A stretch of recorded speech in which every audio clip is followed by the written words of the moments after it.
میرے سارے غم ٹل گئے، میرے سارے دکھ دور ہو گئے، میری ساری پریشانی دور ہو گئی، اور میں تو اب مزے میں ہوں۔ جناب ابو بکر صدیق رضی اللہ تعالیٰ عنہ نے مال خرچ کیا، صحابہ کرام کی جانیں بچائیں۔ قیامت کا دن ہوگا، ساری کائنات کی پیشی ہوگی، اللہ پاک پوچھے گا تو دنیا میں کیا کرتا تھا؟ کوئی کہے گا میں کھیتی باڑی کرتا تھا، کوئی کہے گا میں دفتر میں نوکر تھا، کوئی کہے گا میری دکان تھی، کوئی کہے گا میں یہ کمائی کرتا تھا، کوئی کہے گا میں یہ کمائی کرتا تھا۔ آئے گی باری ابو بکر کی، اللہ پاک پوچھے گا دنیا سے کیا لایا؟ ابو بقیہ، حضرت بلال، حضرت نادیہ، حضرت زنیرہ اور کتنے صحابہ کرام کی جماعت کو پکڑ کر اللہ کے غار میں کھڑا کر کے ابو بکر کہے گا الہی صدیق کی کمائی تیرے سامنے موجود ہے۔ مبارک ہے یہ لوگ کہ ان حضرات نے محض اللہ اور اس کے رسول کریم صلی اللہ علیہ وسلم کو راضی کرنے کے لیے اپنا سب کچھ قربان کر دیا، اور خود رسول کریم صلی اللہ علیہ وسلم نے ان کو ایسی تعلیم دی، ایسے اخلاق دیے کہ حد ہو گئی۔ دربار رسالت ہے، ایک کافر مسافر آتا ہے بھی کافر، ہے بھی مسافر، ہے بھی معمر، برا آدمی ہے۔ کبھی کبھی سوچتا ہوں کہ اس زمانے کے تو کافروں میں بھی کوئی خوبی ہوا کرتی تھی، منافقت تو نہیں تھی نا، منافقت نہیں تھی، چال بازی نہیں کرتے تھے، ہیرا پھیری نہیں کرتے تھے۔ سبحان وہ بوڑھا مسافر کافر سرکار دو عالم صلی اللہ علیہ وسلم کے دربار میں آیا، آ کے کہنے لگا نبی اللہ میں بوڑھا ہوں، مسافر ہوں بھی تیرا تیرے خدا کا منکر، پر میں سوال کرتا ہوں کوئی سواری دو، میرا گھر بڑا دور ہے، میں اس پر سوار ہو کر اپنے گھر پہنچ جاؤں۔ حالانکہ مسلمانوں کے پاس سواریاں کہاں تھی، خود تنگی میں تھے، وطن چھوڑ کے آئے، قربانیاں دے کے آئے، پتے چباتے ہوئے آئے، پانی پورا رج کے پینے کے لیے پانی نہیں ملتا، اور حضور کریم صلی اللہ علیہ وسلم کو پتا تھا کہ یہ سوال کرنے والا ہمارے عقیدے کا نہیں، رحمت کائنات کا دریائے کرم جو اس میں آیا، صحابہ کرام کی طرف خطاب کر کے فرمایا کون ہے جو آج میں محمد الرسول اللہ صلی اللہ علیہ وسلم کو سواری دے؟ کون ہے جو آج مجھے سواری دے؟ میں جنت میں اعلیٰ درجے کی سواری کا وعدہ کرتا ہوں۔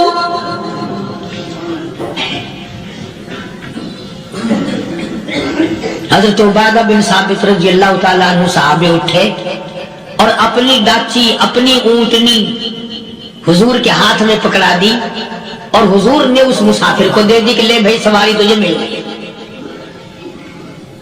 اب وہ مسافر جو تھا بوڑھا، وہ کہنے لگا جی میرے پاس کپڑا بھی نہیں ہے،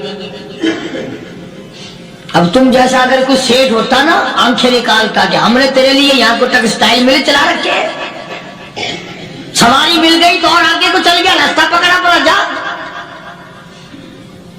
خدا جانے دھکے دیتے، خدا جانے مکے مارتے، خدا جانے کتنی باتیں بناتے۔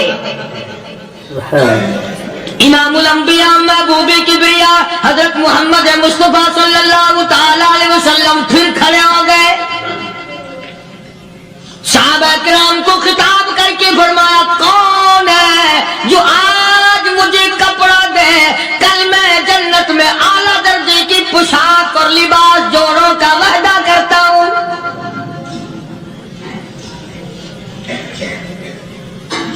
ایک صحابی نے اپنا کپڑا اتار کر حضور کے ہاتھ میں دے دیا صلی اللہ علیہ وسلم، یعنی ان کو کتنا یقین ہے حضور کی زبان پہ، سودا جنت کا ہو رہا ہے، زبان ہے کالی کملی والے کی، سودا ہو رہا ہے جنت کا۔ اور آج تمہیں سارا قرآن سنا دو، اس سنانے والے کا بھی ڈھلا تے سننے والا، مولوی کہتے رہتے ہیں یار کوئی بات نہیں، جنت کس نے دیکھی ہے؟ صحابہ کرام میں سے کسی نے کپڑا دے دیا، حضور کریم صلی اللہ علیہ وسلم نے کپڑا لیا اور اس مسافر کو دے دیا کہ لے بھی کپڑا بھی مل گیا۔ ہے بھی کافر، اپنے عقیدے کا نہیں، اپنے قبیلے کا نہیں، اپنے خاندان کا نہیں۔ اب وہ کہنے لگا کہ نبی اللہ مجھے بھوک بھی لگی ہے، میں نے روٹی بھی کھانی ہے۔ مدنی کریم صلی اللہ تعالی علیہ وسلم پھر کھڑے ہو گئے اور صحابہ کرام کو خطاب کر کے فرمایا، کون ہے جو مجھے آج کھانا دے، روٹی دے، کل میں جنت میں اعلیٰ درجے کے کھانے کا وعدہ کرتا ہوں۔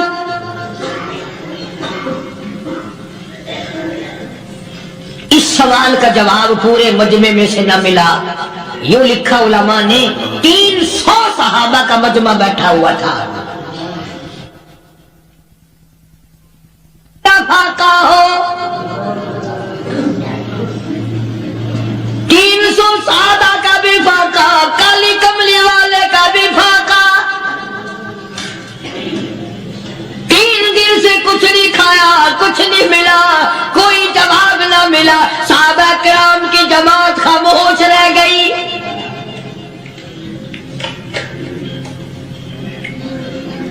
سلمان فارسی رضی اللہ تعالیٰ عنہ اٹھے اور اس مسافر کا ہاتھ پکڑا اور کہنے لگا، میں تجھے ایسے دروازے پہ لے کے چلوں گا جہاں سے کچھ نہ کچھ کھانے کے لیے مل جائے گا۔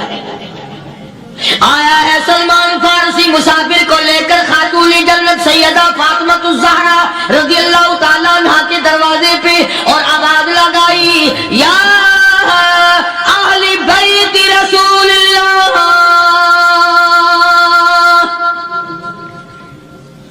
انطعموا فی سبیل اللہ۔ او نبی کی لگتے جگر، نبی کی نوری نظر اور نبی کے جگر کے ٹکڑے اور کالی کملی والے کی بیٹی، اے فاطمہ ایک آدمی بھوکا ہے، کھانا کھلانا ہے، اس کے لیے کھانا بھیجو۔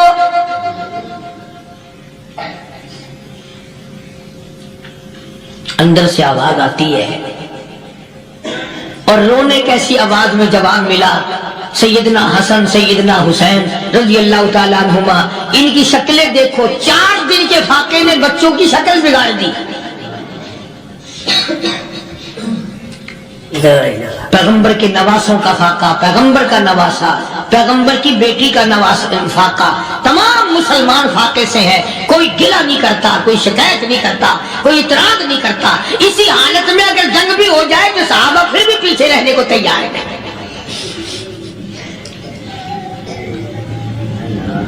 جب اندر سے یہ جواب ملا کہ تمہارا تو 3 دن کا فاقہ ہے، فاطمہ کہتی ہے میرا اور میرے بچوں کا 4 دن کا فاقہ ہے، تو سلمان فارسی اس مسافر کو لے کے واپس ہونے لگا۔ اندر سے آواز آتی ہے، خالی نہ جاؤ، میرے سر کی چادر لے جاؤ، یہ لے جا کر یہودی کے پاس گروی رکھ دو، گلا رکھ دو، غلہ لے آؤ، میں پیس پکا کے کھلا کے بھیجوں گی۔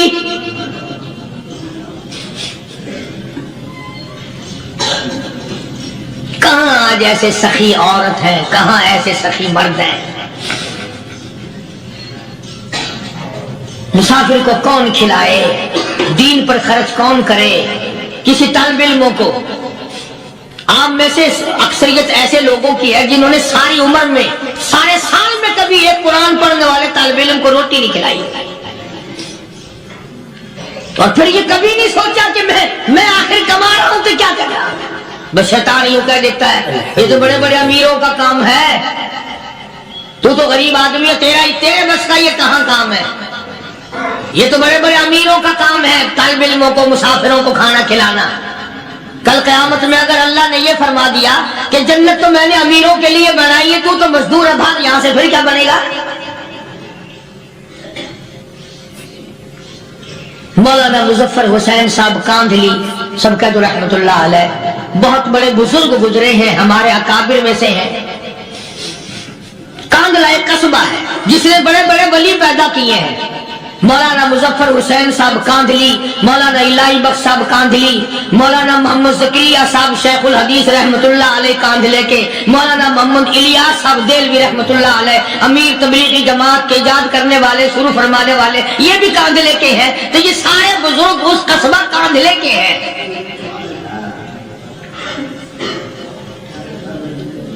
تو مولانا مظفر حسین پانی پت سے پیدل چل دیے اپنے کاندھلے کرانے کی طرف۔ راستے میں ایک بستی آئی، شام ہو گئی تو حضرت نے وہیں قیام کر لیا، ٹھہر گئے، عصر کی نماز پڑھی، مغرب کی نماز پڑھی، مسجد میں صفائی کی، اذان دی، کوئی ایک آدھ آدمی آیا تو جماعت کر لی۔ وہ جو آدمی آیا اس نے پوچھا مولانا آپ مسافر ہیں کہ جی ہاں، کہ رات کو یہی رہو گے کہ جی حضور۔ وہ آدمی 3 روٹیاں لے کر آیا اور مولانا نے وہ تینوں روٹیاں کھا لی اور سو گئے۔ تو مولانا فرماتے ہیں کہ مجھے اس رات میں حضور اکرم صلی اللہ علیہ وسلم کا 3 مرتبہ دیدار مل گیا، 3 مرتبہ حضور کی مجھے زیارت ملی۔ مولانا فرماتے ہیں میں تو اگلے دن بھی وہاں ٹھہر گیا کہ یہ جگہ چھوڑنے کی ہے، جہاں اتنی بڑی دولت ملے یہاں تو ساری عمر پڑا رہے آدمی۔ تو حضرت فرماتے ہیں کہ اگلے دن وہی مسافر، مولانا مسافر ہیں، وہی آدمی ہے، 2 روٹیاں لے کر آیا اور مولانا فرماتے ہیں میں نے 2 روٹیاں کھا لی تو اس رات کو مجھے 2 مرتبہ حضور صلی اللہ علیہ وسلم کا دیدار ملا۔ میں تیسرے دن بھی وہیں ٹھہر گیا، تیسرے دن شام کو وہی آدمی 1 روٹی لے کر آیا اور میں نے وہ روٹی کھا لی تو اس رات کو حضور کریم صلی اللہ علیہ وسلم کی 1 مرتبہ زیارت ہوئی، 1 مرتبہ دیدار ملا۔ تو مولانا فرماتے ہیں میری سمجھ میں یہ بات بیٹھ گئی کہ یہ نہ تو جگہ کی برکت نہ بستی کی برکت، یہ تو اس کی روٹیوں کی برکت ہے۔ 3 کھائی تو 3 مرتبہ دیدار ہوا، 2 کھائی تو 2 مرتبہ دیدار ہوا، 1 کھائی تو 1 مرتبہ، یہ تو اس کی روٹی کی کرامت ہے۔ تو وہی آدمی جو روٹی لانے والا تھا وہ کہنے لگا مولانا کل آپ تشریف لے جائیں، یہاں نہ ٹھہرنا۔ تو حضرت فرماتے ہیں میں نے کہا کیوں بھائی، مجھے تو ایسی دولت مل رہی ہے میں یہی پڑھا رہا ہوں۔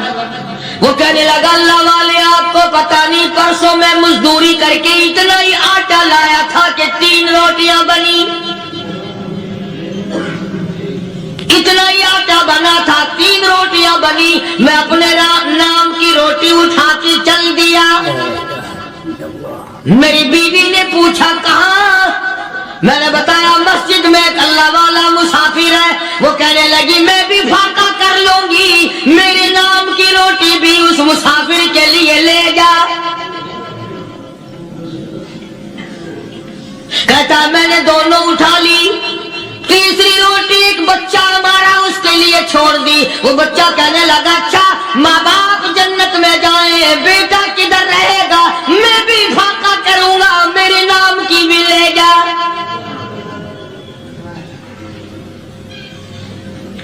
میں نے 3 روٹیاں لا دی اور اگلے دن جو میں نے مزدوری کی اس کی 3 روٹیاں بنی، بچے کی حالت خراب ہو گئی تھی، اس کو دے آیا۔ ہم نے میاں بیوی نے چوتھے دن بھی فاقہ کر لیا اور آج بیوی کی حالت بھی خراب ہو گئی تھی، آج صرف اپنی لایا ہوں۔ مولانا اس لیے عرض کر دیا کبھی کل میرا پیر نہ پھسل جائے، ایسا نہ ہو میرا قدم ڈگمگا جائے، ایسا نہ ہو بھوک کا مارا میں کچھ اور کر بیٹھوں، اس لیے عرض کر دیا کل آپ تشریف لے آئیں۔ عرض میں یہ کر رہا تھا کہ کسی زمانے میں دوسرے کی خیر خواہی کے لیے لوگ سب کچھ کر گزرتے تھے۔ حضرت محمد رسول اللہ صلی اللہ تعالی علیہ وسلم کے پاس جنگ بدر کے قیدی آئے تھے، کافر، اسلام کے دشمن، دین کے دشمن، قرآن کے دشمن، ایمان کے دشمن، مگر صحابہ کرام کو فرمایا یہ میرے مہمان ہیں، حضور نے فرما دیا صلی اللہ علیہ وسلم۔ ایک صحابی جو ایک مہمان کو لے گیا، حضور کے مہمان کو، تھے جنگی قیدی۔ علماء کرام نے لکھا صحابی کے گھر میں کھانا تھوڑا تھا، اس کافر کو تو کھانا دے دیا،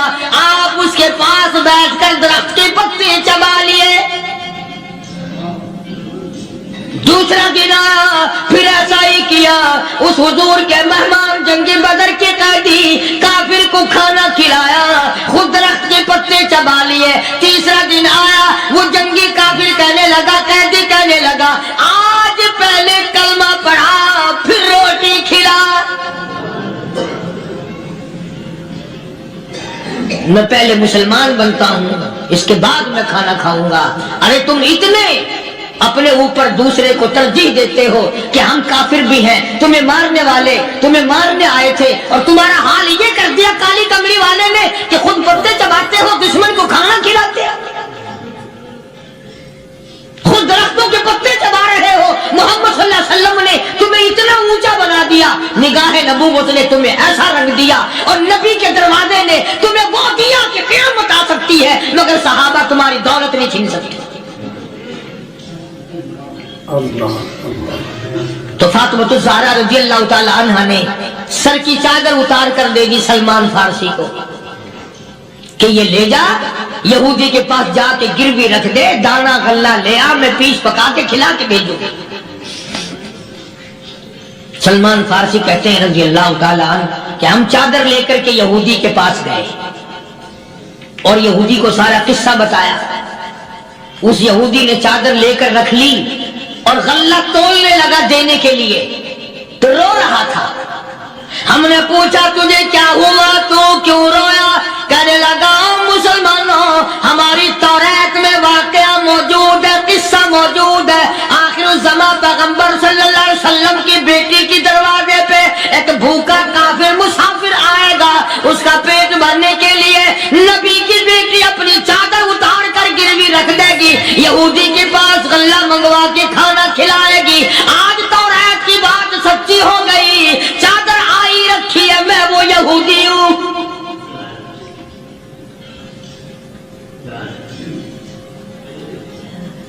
اور غلہ تول کر دے دیا۔ سلمان فارسی کہتے ہیں یہودی میرے ساتھ ساتھ چل دیا۔ خاتون جنت سیدہ فاطمہ الزہرا رضی اللہ تعالی عنہا کے دروازے پہ آیا، اور جب ہم نے غلہ دے دیا، چادر بھی اندر یہودی نے پہنچا دی کہ میں چادر بھی واپس دینے آیا ہوں، اور سلمان کو کہنے لگا اب دیر نہ لگا، دیر نہ کر، کیوں؟ میری توریت نے تصدیق کر دی کہ یہ نبی برحق ہے، اب ایسا نہ ہو میرا دم نکل جائے، میں کفر پہ مر جاؤں، جلدی کر، مجھے سرکار کے دربار میں لے چل، میں مسلمان بنتا ہوں۔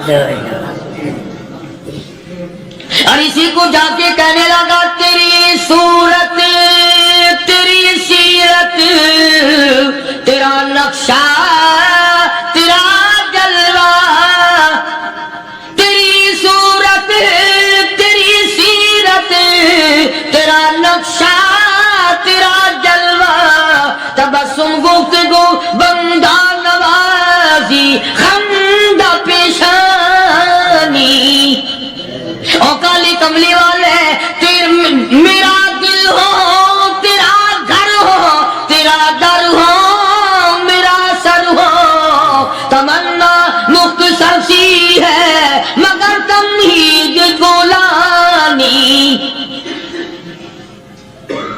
یہودی نے ضد نہیں کی۔ آج کا مسلمان کہلانے والا ضد کرتا ہے، ضد میں مارا جاتا ہے، ہائے ہم یوں ہیں، یہ یوں ہے۔ وہ یہودی اچھا نکلا، ذرا سی بات اس کے سامنے آئی فوراً سمجھ گیا، سرکار کے دربار میں جا کر غلامی قبول کر لی۔ بے شمار صحابہ کرام ہیں جنہوں نے اللہ کی راہ میں وہ دکھ اٹھائے، وہ پریشانیاں جھیلی۔ اللہ غنی مکہ مکرمہ میں سیدنا ابو جندل رضی اللہ تعالی عنہ صحابی ہے، ایمان قبول کر لیا، کلمہ پڑھ بیٹھا، بس کافروں کے لیے مشغلہ بن گیا، تماشا بن گیا، روزانہ مارتے ہیں۔ اندازہ لگاؤ مسلمانوں، ملتان کے رہنے والوں، سارا مکہ مارنے والا ایک ابو جندل مار کھانے والا۔ لڑکے مارتے ہیں، جوان مارتے ہیں، بوڑھے مارتے ہیں، پیر پکڑ کر مکے کی گلیوں میں گھسیٹے گھسیٹے پھرتے ہیں۔ رحمت کائنات حضرت محمد رسول اللہ صلی اللہ تعالی علیہ وسلم عمرے کے لیے تشریف لائے ہیں، کفار مکہ نے روک دیے۔ حدیبیہ میں مکے سے 6 میل پر حضور صلی اللہ علیہ وسلم تشریف فرما ہے، صحابہ کرام کی فوج ہے، لشکر ہے، سرکار دو عالم ہے صلی اللہ علیہ وسلم۔ ذرا توجہ کرنا، کلیجے پہ ہاتھ رکھ کے ابو جندل کے پیروں میں بیڑیاں ڈال رکھی ہیں، چلا نہ جائے، مدینے نہ بھاگ جائے، کھسک نہ جائے، نکل نہ جائے۔ ابو جندل یہ آس لگا کر، یہ آرزو لگا کر مدینے کی طرف چلا جاؤں گا، مسلمان قریب آئے ہوئے ان میں شامل ہو جاؤں گا، میں بھی آزادی سے نماز پڑھوں گا، کالی کملی والے کا دیدار کیا کروں گا، میرے مصیبتوں کے دن ختم ہو جائیں گے، میری تکلیف کے دن ختم ہو جائیں گے، میری مصیبتیں ٹل جائیں گی۔ گرتا پڑتا پہاڑوں کے اوپر سے چڑھتا اترتا بڑی مشکل سے حضور کے دربار